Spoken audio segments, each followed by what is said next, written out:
may find themselves in hell. Your most obedient student may find themselves in hell. Again, why we evangelize? Because of the destiny of the lost. If they were just losing a bet, if they would lose a job, or they would just live a life that is not very quality enough, maybe we would not be as persuaded. But the Bible says, it is appointed unto men once to die, but after this, judgment. Hebrews 9:27. So after death, we shall stand before God for judgment. And people who have not repented of their sins will face a second death. Somebody was trying to be creative and said, if you are born once, you die twice. If you are born twice, you die once. And just trying to explain about if you are born of a woman and you never get born again by the spirit and water, you will face eternal death. You face physical death and eternal death. But if you are born again, you may face only this physical death. And Jesus does not even consider that death.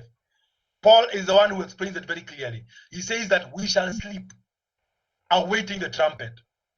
He does not even say we'll die. He says we shall sleep, awaiting the trumpet. But imagine your good neighbor or your bad neighbor. Imagine if you have 200 students born again in your school, and yet you have a total of 600 students. Imagine the 400 who are put in your hands, and you have not done anything about it. Imagine your co-workers. Your co-workers who the ones who are in the welfare committee, and they do a good job. Imagine all of these facing the second death, and you had something to do. You would have done something, but you decided not to do it. Their destiny is hell. For the wages of sin is death, but the gift of God is eternal life through Jesus Christ our Lord. So whatever you see, the sin you did today is enough to take you to hell. Because wages are daily pay. But you have been sinning from childhood. That is not even too bad. You are helpable. But imagine you are conceived in sin. Because the Bible, that's what the Bible says. So we are actually born a 9-month-old sinner. So even your child who is at home, you are living with pagans in your house, non-believers, who are destined for hell. So even if they hate it, please remind them once in a while that they need their need for a savior. Although they live in a compound where people are born again, they need to know that they also need the savior. The process of evangelism. Number one, we begin by looking at the presence. Go ye. That is what the Bible says there. Go. You have to be where the unbelievers are to actually preach the gospel. You have to live with them, work with them in an office. You have to be with them in a matatu. You know? The Yes. Do you mind sharing the screen as a full screen? We can do slideshows.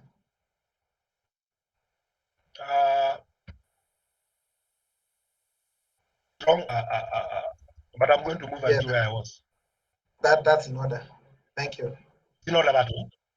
Yes. All right. Thank you. So the process of evangelism, one is the presence. So you must be where the people are. Salt is not good in its shaker. We need to have the salt in the food, which was previously unsalted, for it to make sense. So, and you can read this in several books, out of your comfort zone. You can read Stott. Stott has written several nice books. I based a lot of my speaking on Stott because he makes a lot of sense to me. So presence. So evangelism is that which radiates the qualities of Jesus, what we call presence evangelism, radiates the qualities of Jesus through demonstrating Christian character and concern. So you are there, and office, you are a person of integrity. You are there, and although you are furthering your studies, you make sure that cheating is not part of you. Okay? You are an accountant, and you make sure no shilling is lost. But beyond that, you show Christian concern. People are not just objects. They're not just your workmates. They're not just because you're a manager, just people in your team. You show some concern. So Christian character and concern. So you are there and you're saying, I know you lost your mother. If you need someone to talk to, I'm here. And you'll find many people take up that offer. Now, when they take up the offer, you do what I'm calling number 2, proclamation. Because believers are not called to remain the secret service, where they hope that if people know I'm an accountant who does not steal, and or I am, I am a manager who is concerned about his workers, they will come to Christ. They wouldn't. It is go ye and preach the gospel. Go ye and preach the gospel. So proclamation is very important. It is good that they have seen your good character and concern, that you open up your mouth and share the gospel. Verbally communicate the gospel through preaching, teaching, and witnessing. And we'll look at different ways of doing that. We must also demonstrate the power of the gospel through healing and deliverance. Through healing and deliverance. We demonstrate, it's a demonstration of power. Persuasion. Now, I know I have had a definition of evangelism where we say it is presenting the gospel to non-believers and leaving the results to God. I agree.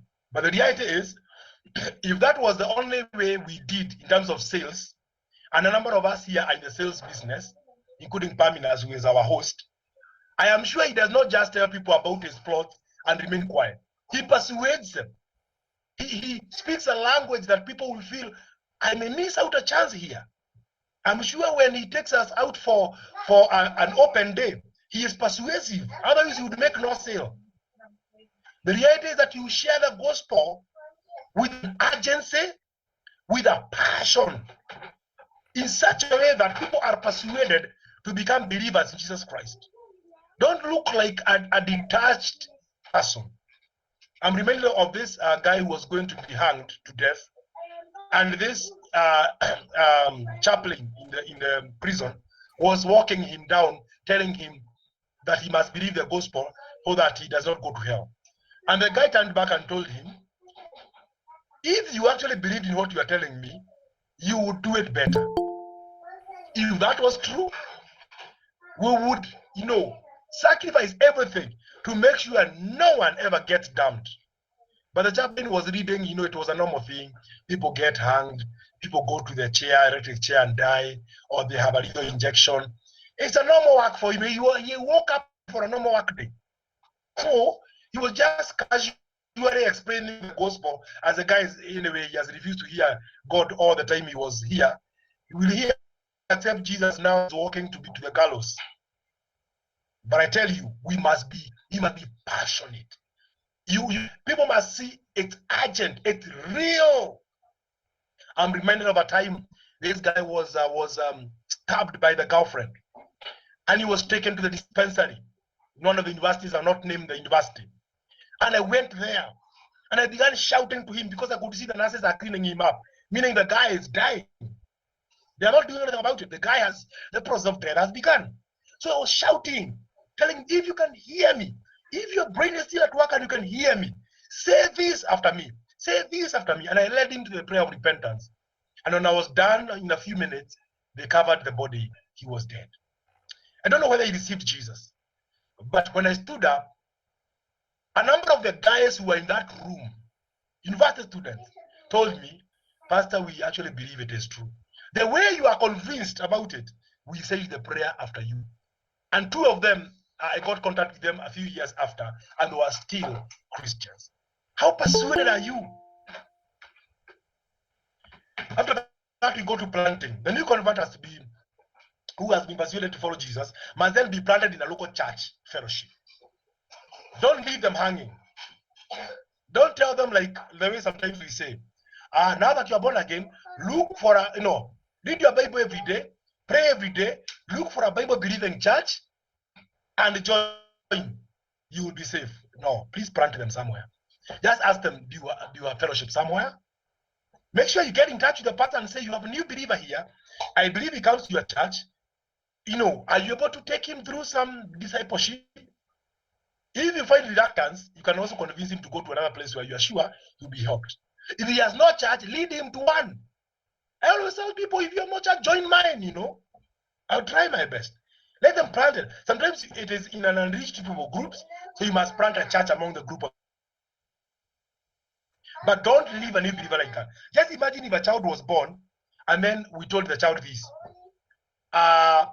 breathe all the time, drink milk as often as you can, occasionally wash your body, and you shall survive. And then we leave the child there. That's the surest way of a child to die. The child will die.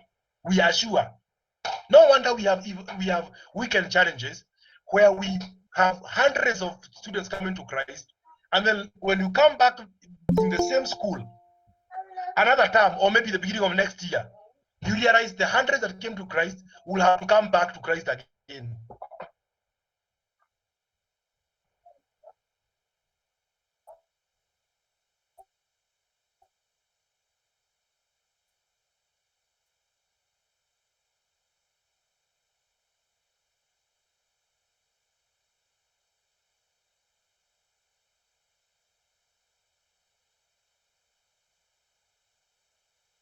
No, just read the book of John. You know, just begin from chapter 1. Read this. And if you have an issue, talk to me. Because they are not be just nominal Christians who have never received Jesus Christ. If there's a new believer and you tell them to begin from Genesis, they are about to have a hard issue. So you have to guide them. Prayer. If they live in your vicinity, you have to wake them up and go for prayer. You have to tell them it's Sunday. Tomorrow is Sunday. Are you prepared to come? Can I come picking you up? I mean, you cannot leave a convert out there, because Christ did not call us to make converts. He called us to make disciples. They must be converts first and then disciples. But we cannot leave them as converts. We must disciple them so they move to perfection. And finally, the process is complete when the new believers become active in the task of evangelism, so that they begin to mature, to grow, to produce fruit, so that they can bear fruit and their fruit will last. So until this happens, the believer, the evangelism is not complete. So, and that's what Timothy was told. What I have taught to you, teach it to others. Teach to others who are able to teach others, who can teach others, and so that they can teach others. Let there be a chain. Make sure Jesus did not just make the 12 disciples go to heaven. He made them part of the ministry, go and evangelize. And therefore, participation is very, very important. Preparation for effective evangelism.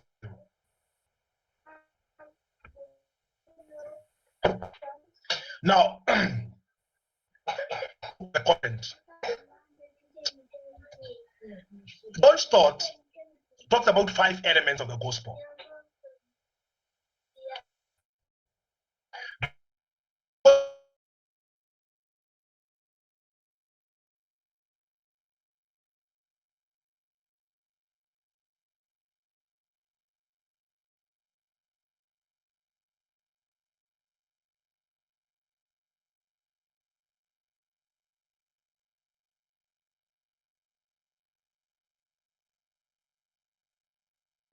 And all of them contain salvific value.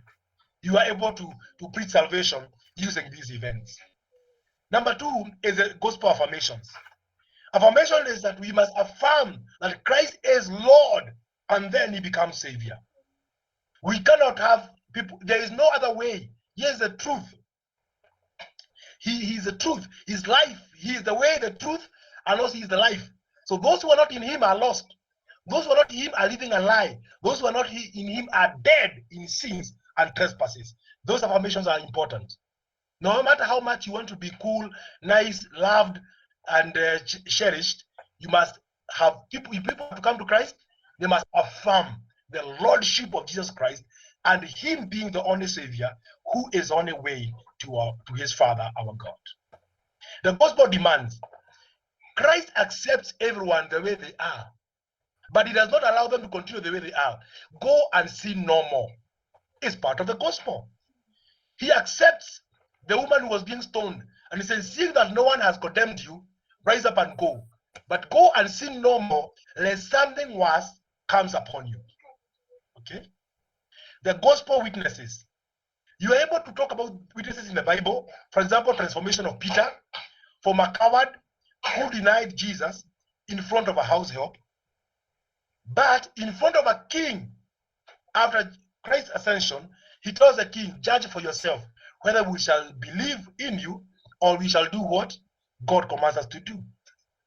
You can also give Paul, a man with murderous threats, going to persecute Christians, meets with Jesus, and he goes to prison for the sake of the gospel. But you are also a witness. How did you get born again? That is part of the gospel. And finally, the gospel promises. Please don't promise what is not in the Bible. Don't promise students that they will get better grades if they come to Christ. Whereas, because of Christ cleansing a lot of things that were disturbing us, it ends up with good grades, but you can't promise affirmatively. You can't say it is for sure those who are in Christ will get an A. They will go to university. I mean, please, promise what he promises. He promised a renewed life on earth. Those who are in Christ Jesus are a new creature, but also a life in heaven. Those two promises are real, and no one can negate them. Now, I used also the 4 spiritual laws. If you are to explain the gospel in a nutshell, in a short way, you would say this: God loves us so. The first law is God's love. God loves us so much. However, we have sin. Second law, sin separates us from God or experiencing the love of God. However, we have good news. Jesus broke the barrier of sin by the cross. But one has to personally accept. So the laws are God's love, man's sins, the cross, and personal acceptance of Jesus Christ. The 4 spiritual laws. This, for me, encapsulates the gospel in a nutshell, as in a way that you can say this is the gospel. If somebody was to preach this, this is okay. This is okay. This is the gospel. Know the conversation style. Expose, not impose. You know, sometimes you go out there and tunakuwa, instead of being kwa mkutano wa injili, tuko katika mtukano wa injili. Somebody saying, wewe mulevi, unajiona uko juu sana, unaenda kwa mtaro, unatukana watu. All these, how is this all this helping you? Wewe unajiona sana. Sometimes people insult others. Respect your audience. Even if it's students and you feel you are better off than them, please respect them. They may be Form 1s, but respect them. They may be a group of arrogant Form 2s. Respect them. Respect them. Mind your tone and your language. As if you preach the gospel, please, you must mind your tone and your language. Don't look like someone they want to reject. So if they are rejecting anything, let them reject the gospel, not the messenger. So the conversation style, you talk. Jesus, when he met the Samaritan woman, he did not tell her, you woman, I know you have had 5 husbands. Oh, I know the one you have is not yours. Jesus said, give me some water to take. And the woman began talking, and Jesus did not say, I know you. Jesus continued until to a point where he said, go call your husband. And Jesus says, what? I know, the woman says, I do not have a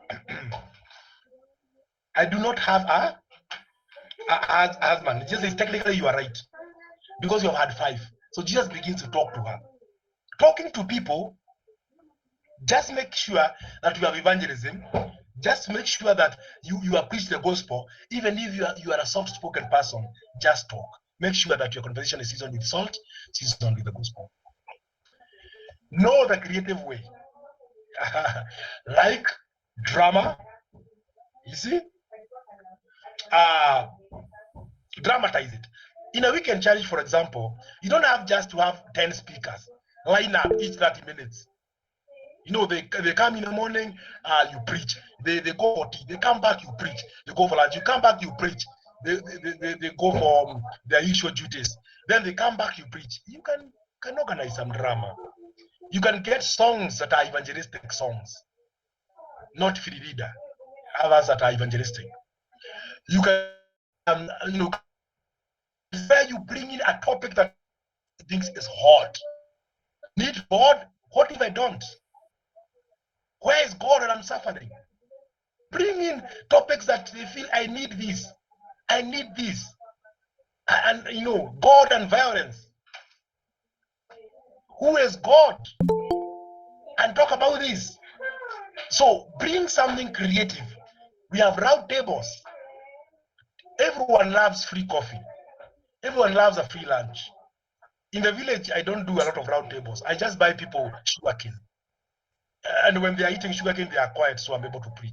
But in town, buy them some tea, get them something to take, and they will to print attires, t-shirts, masks that have something about God.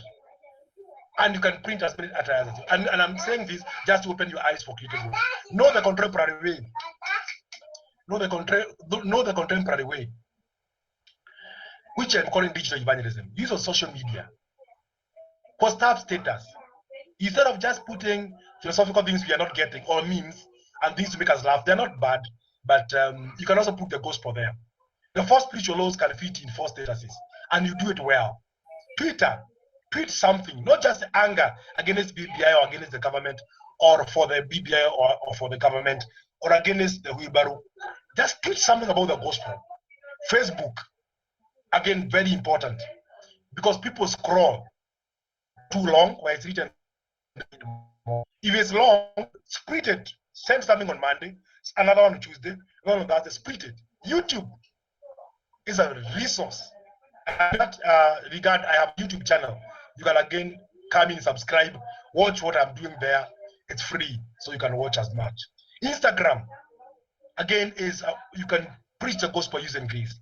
TikTok, you can dramatize the gospel, or get a preacher who has done a good voice of the gospel, and then you just do lip syncing. Blogging, again, is important. Sorry, I'm moving very fast, so that in the next 5 to 10 minutes, I am done. How do you plan a weekend challenge? I know this is a question. This is a standard. Form a weekend challenge planning committee. I know there is a temptation always to plan it alone, especially as a patron. And I need to say that my wife is a patron, is a CU patron in one of the biggest schools around Nyeri, called Kangubiri Girls High School. It has 1,200 girls. But, we talk a lot about these things. And I've grown a lot using this. And so I'm going to share a little bit of that wisdom with you. And I know it is not easy even to have this meeting. And I've suggested a few things. One, you can get fellow Christian teachers. Not all of them will want, but there are those who are friendly. There are those who may not be available because they don't live within the compounds, or they are busy, they are trying to do businesses out there and everything. But some Christian teachers who can help you plan. KCF, branch rep. I mean, look at Kit and say, in this planning, I am going to do this. Okay. So ask Adrian to give you someone to help you. Talk to us. Let's get someone who can help you. And these days, you don't have to do it physically. You can have a Zoom meeting where you are just planning that.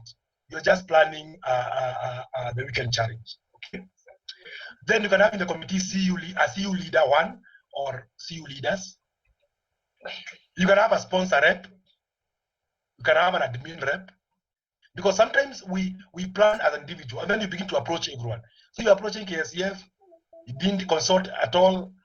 Now they are trying to see, okay, what can we do? We are associates here and a few staff, what do we do? And if they were in the team, they would tell you, let's do this. Okay? CU leaders, they should not be hearing it as announcements. Sponsors, and this, let's take it seriously. Because I'm a Presbyterian, sometimes you are opposed just because somebody feels that their authority has been undermined. So you find the PCA church, the rep, the representative, maybe the minister, is opposing a weekend challenge just because he was not consulted. Not that we should oppose. I wouldn't oppose. But I'm saying, please consider them. Don't take them as enemies. They are part of us. The sponsor, the Christian sponsor, is part of us.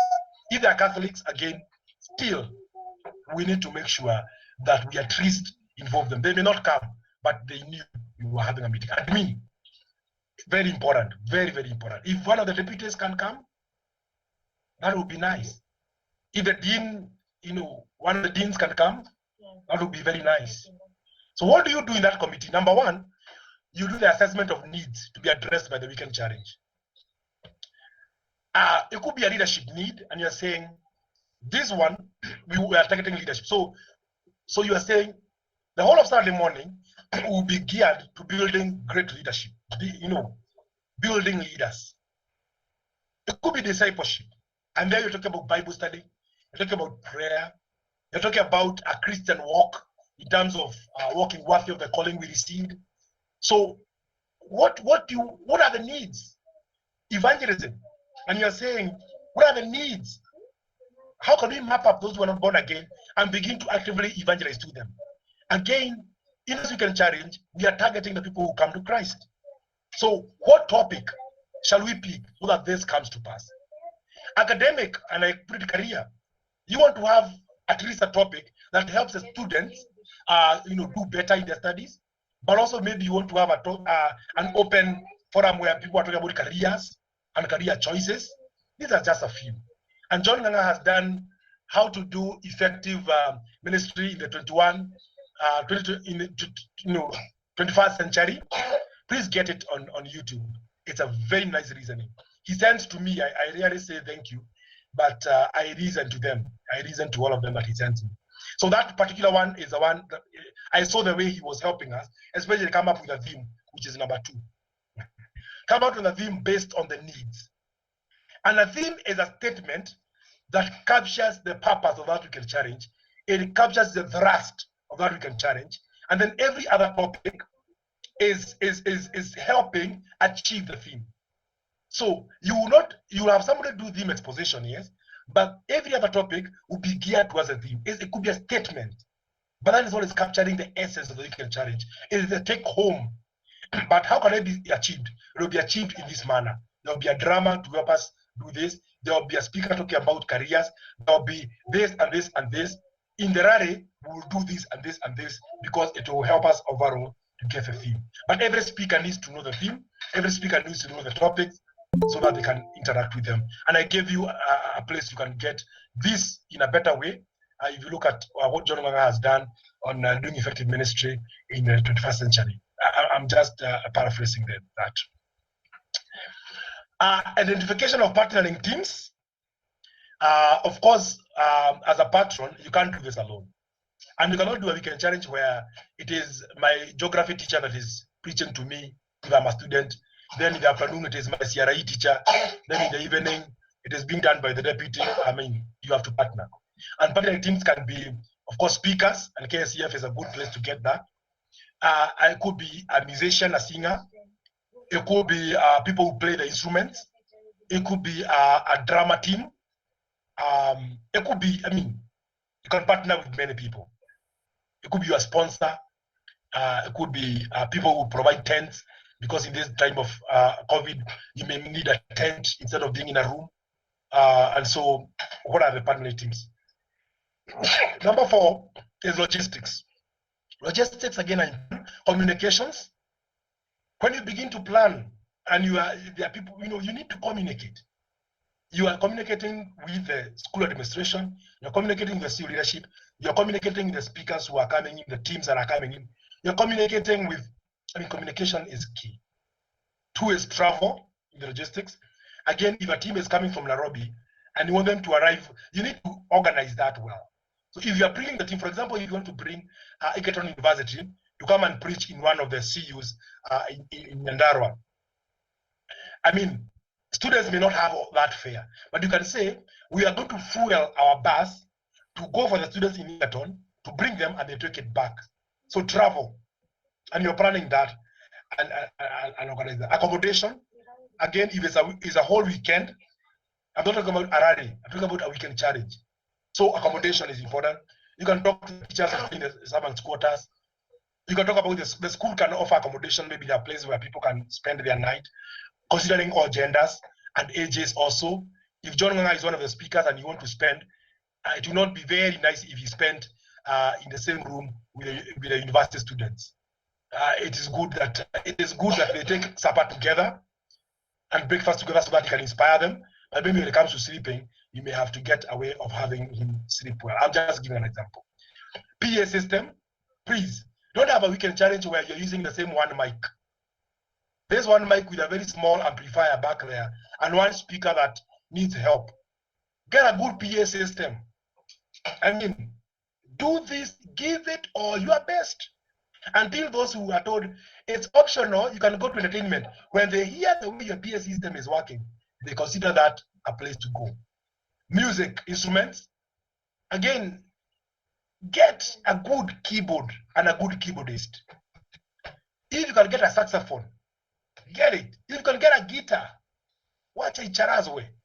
Catering, again, men and women of God need food for them to survive, or even do a better job.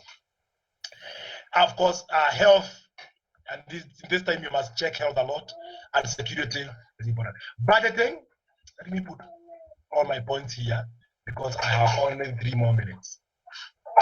Budgeting and resource mobilization, get a good budget and resource mobilization. I mean, the school may give you some part, but it may not fund the whole of the budget, but you can look for creative ways to resource.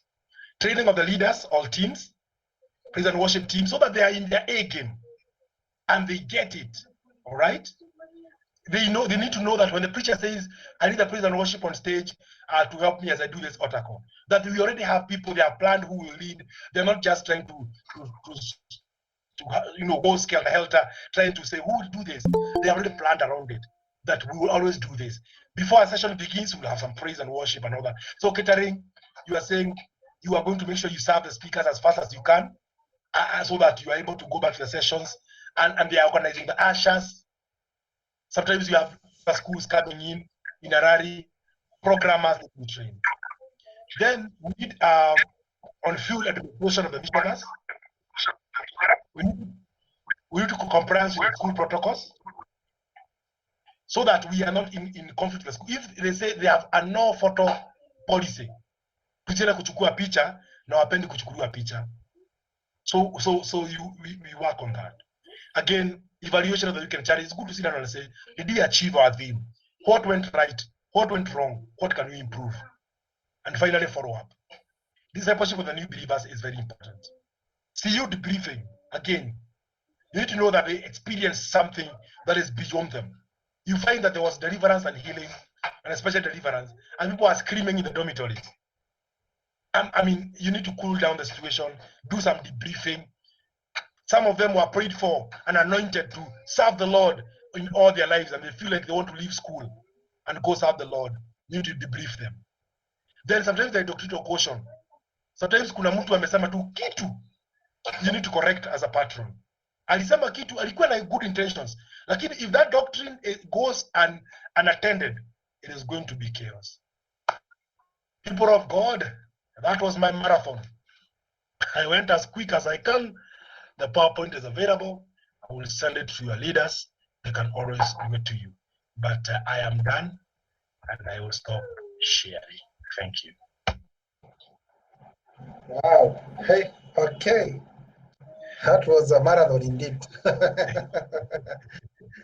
And I am so grateful that you were able to capture. I knew the topic was wrong as you were planning, but we thank you very much for allowing God to use you, even as you demystified this mystery of evangelism, touch on missions, and were able to take us through even how to plan a weekend challenge.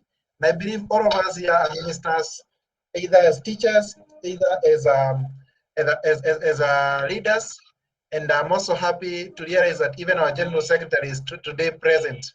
This is such an amazing moment to share how we can effectively manage our services, our fellowships, and our ministry in the schools. So this time I want to ask if there are questions. Please unmute yourself. And when you hear somebody has unmuted themselves, I will give you a chance. The good thing with this Google Meet, you can be able to see that. And before we go to that, there are questions that have been asked on the chat. So Pastor Degirege, I want you to respond to them. I'm opening my chat. I saw the first one was asked by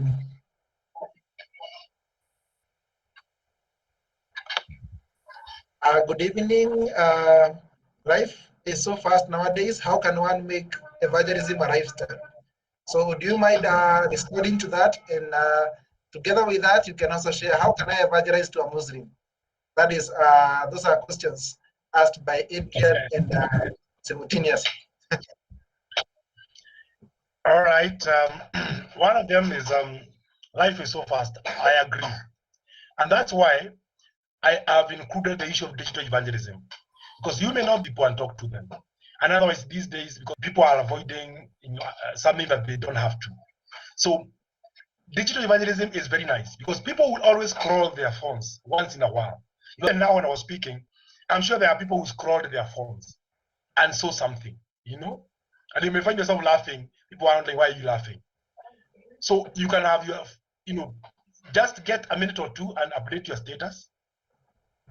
A minute or two and write something on Facebook. It doesn't have to be you as originally. You can just quote where you got it from. You can say it is John Stott, C.S. Lewis, or whoever else, Ravi Zacharias, or whoever else you are quoting, so that you can use digital. Just make sure you live right, so that even when I see your status on phone, I can tell there's a Christian who's doing this. But any chance we have, even if we are taking tea for 15 minutes, target one person and tell them about Jesus. Target one person and tell them about Christ. Target one person, okay? Don't leave it just like that. So I feel digital evangelism would help because of our kind of busy life. Now, how do I evangelize to a Muslim? Every non-believer needs a gospel. So for a Muslim, what you need to do is, with rest, try to share the gospel without being confrontative. God did not call us to win an argument. He called us to win souls. So what do you do for a Muslim, for example? People who worship a man who was born of a woman. Instead of fighting against Jesus, being God, you can just begin by looking at the issue of sin, where we all agree that, by the way, without God, no one can live a sinless life. Muslims agree.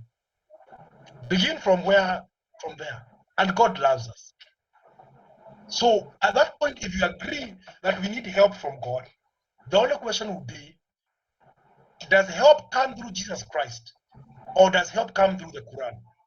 Because the comparison of a Muslim and Jesus is not Muslim, and it's not Jesus and Muhammad. It's Jesus and the Quran.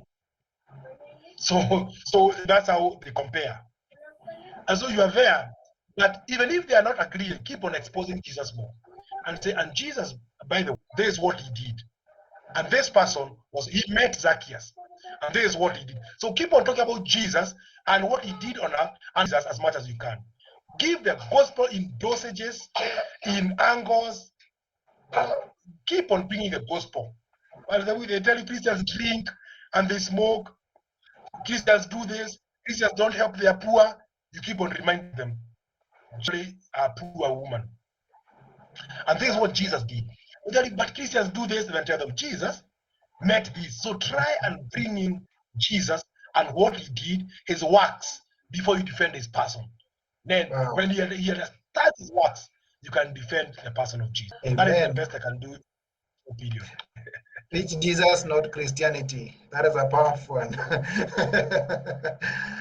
Great. There is another question, and if you'd want to speak, please unmute yourself. Let me know.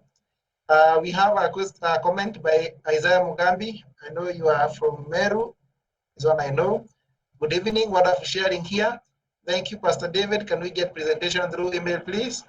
This presentation will be shared just shortly, how you can be able to see this, and it is going to be available on our ksafkit.org, that is on our website, but also the YouTube will also be, the video will also be, or the video or the audio will be uploaded on our YouTube. KSAF kit. We have a YouTube channel in line with what our pastor today was sharing, evangelizing through all the medias that we have. Mercy, wow, that was a great session. Thank you very much, Mercy. Samuel Nyaga, please share the presentation. This will be shared as said, and also it will also be shared. I believe, Adrian, this we can share on email as well. Powerful, thank you, Evangelist Degerege, and for sure he's an evangelist. Yes, he's got a pastor, but I know he's more of an evangelist. And as CU patron deal with members of the CU in place where the presentations are Jerusalem dance, spoken word, it turns more of entertainment at times. And I would also want you to respond to that in line with the 4 types of Christianity. The rural conservative, rural Pentecostal, urban Pentecostal, and rural Pentecostal. Please demystify that in a nutshell. Now, that becomes even difficult because Aminas has made sure it is difficult than it was. Now, as a CU patron, you are in charge of the CU. You control. And you don't do it when they're already on the stage. You do it before. I hear sometimes CU patrons saying, if you have a presentation, give it to so-and-so. That's okay. But make sure that so-and-so you are seated with them. Some of these presentations need to be killed. They need to be suffocated right at where they bring them. Don't wait until they're on the stage. For example, this issue of Jerusalem dance. And sometimes you will even invite a team, and then they will come and excite your students with Jerusalem dance. And now kuna ingine inaitwa free leader. Hata hiyo free leader mtaisikia kwa CU. Mtaona tu, unajua iko a bit neutral. Haijulikani kama ni Christian or non-Christian. So they will come. So the issue here is you must control. So one, don't have too many presentations. If it is spoken word, it is one spoken word. If it is dance, it is one dance. Okay? If you hear they want to do Jerusalem, just tell them, can you do another song and you can dance another song, sure. Imeisha fashion bana. You know, sometimes students understand when you tell them, yeah, iko fashion. Imeisha. So you make sure whatever they dance is a song that is useful. And so do it before, especially for a weekend challenge. Ask presenters to come earlier. Say on Friday you have no presentations, but bring all your presentations, we will present tomorrow. So you sit down and organize them. Then call the group. The group may be calling itself Blessed Sisters, or they may call themselves bigger and better, wiser names. But call them and just tell them, I see you want to dance. What song are you using to dance? And tumepatia DJ, I just want to know the song. What are the lyrics? Is it possible that you still dance, but you dance another song? And that is better. Sometimes I've had good DJs. DJs wenye wanajua, wanasema leo hakuna presentation ya dance. Dance itakuwa ya kila mtu. Utaweka wimbo mzuri hapa, tuwafunze dance kidogo, mu dance 5 minutes, alafu ndio tuketi. And guys will be okay. Especially students. And teachers, when you are in that, please join them. If you have choreographed to make sure that umeondoa dance mbaya, umeweka dance mzuri, wewe mwalimu, jaribu sana. Especially if it is not the school where you teach. Look like, even as a pastor, sometimes I try to dance a bit so that I don't look like I am a dinosaur who has just come from, the year 00 to come and preach to them the gospel of the year 00. So I try my best to also look like I am in it. So if you are negating something and in this place you have brought something else, look interested. Okay? Limit the presentation. Spoken word. Sometimes watu unashindwa hii ni nini. Kuna yenye unaona kweli ameweza, lakini kuna nyingine ni kama jamaa alikuwa anataka tu kuhubiri. Hakuwa na chance ya kuhubiri.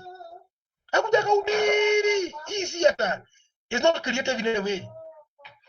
So sometimes it's good to say, those creative word, please give me your script. Nipatie tu script yenu. I don't mind also seeing that. Ndio tubarikiwe pamoja. These days when I'm working with the youth, I tell them to record what they are doing on WhatsApp and send me a video on WhatsApp so that I can record.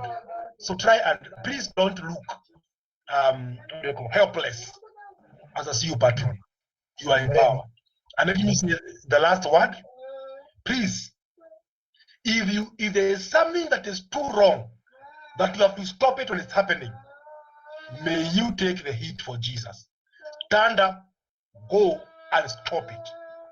You better stop something and they make noise and boo you, rather than having something iishe, alafu effect zake zikuharibie CU. God bless you. Amen.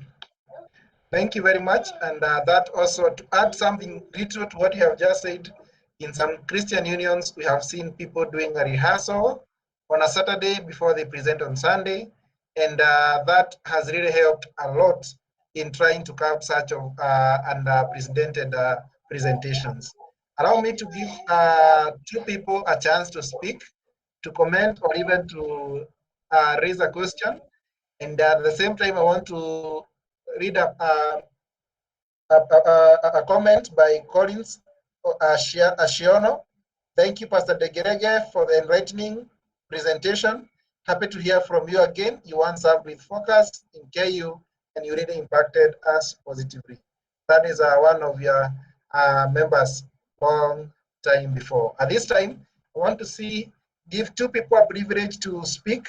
So please, if you are there and you want to open the session by speaking and raising a comment or a question, we'll highly appreciate. I'm very keen to see who is unmuting themselves first. And I always remind us, if you see people are not willing to speak, maybe they have understood everything or understood nothing. I believe we have understood everything and you are ready to ask questions or comment.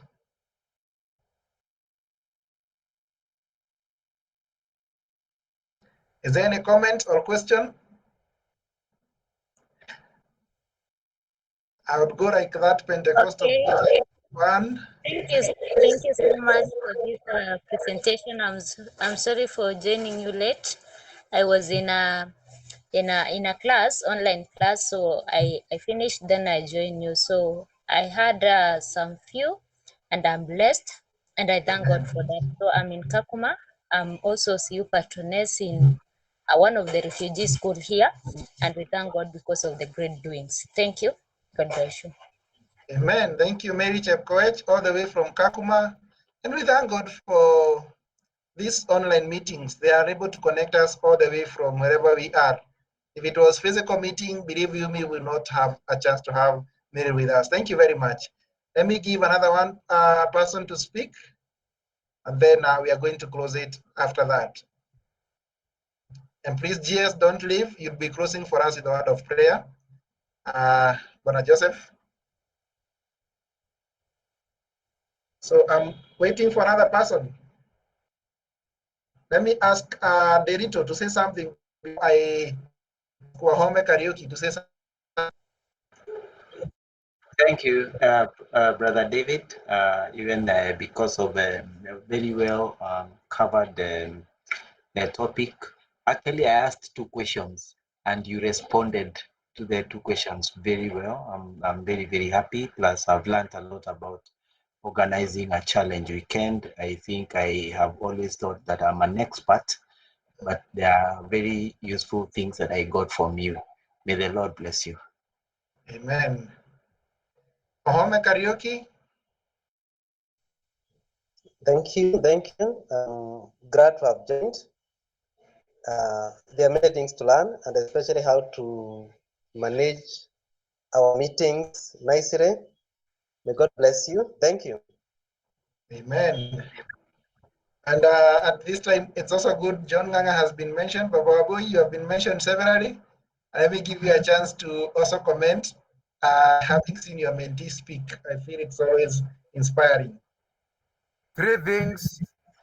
Number 1, that evangelism is sharing Jesus and his message, not Christianity. I thought that was fantastic from my long-term friend Degerege. Number 2, which is very important, that you can't have evangelism without presence. That the calling, we are not told to come. The Great Commission is not come. The Great Commission is go. And I think that's something that Brother Degerege has emphasized. Presence. You must go where the sinners are. Don't stay in holy clubs and expect that you are going to do. And then number 3, that you cannot be a careless parent who drops a baby and runs away from your responsibility. The initial period must be follow-up discipleship until the baby is old enough to bear another baby.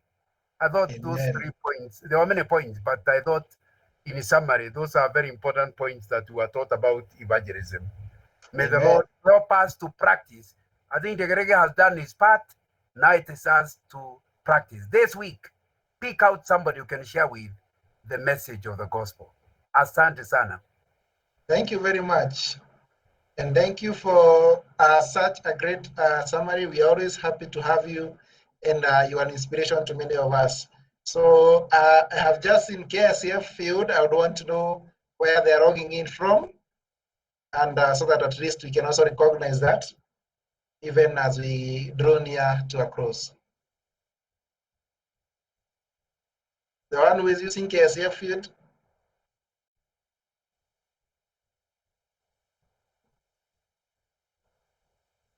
I think we are not they're not able to log in, but I think as you can see today, we had very many visitors all the way from Kakuma to Kitale.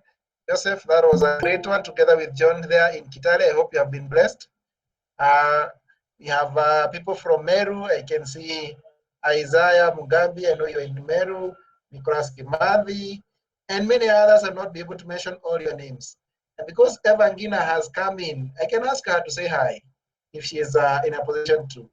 Evangina, you can say hi, and if you are able to listen in, and then I'm waiting to see whether our General Secretary will be able to join back, and then he can pray for us.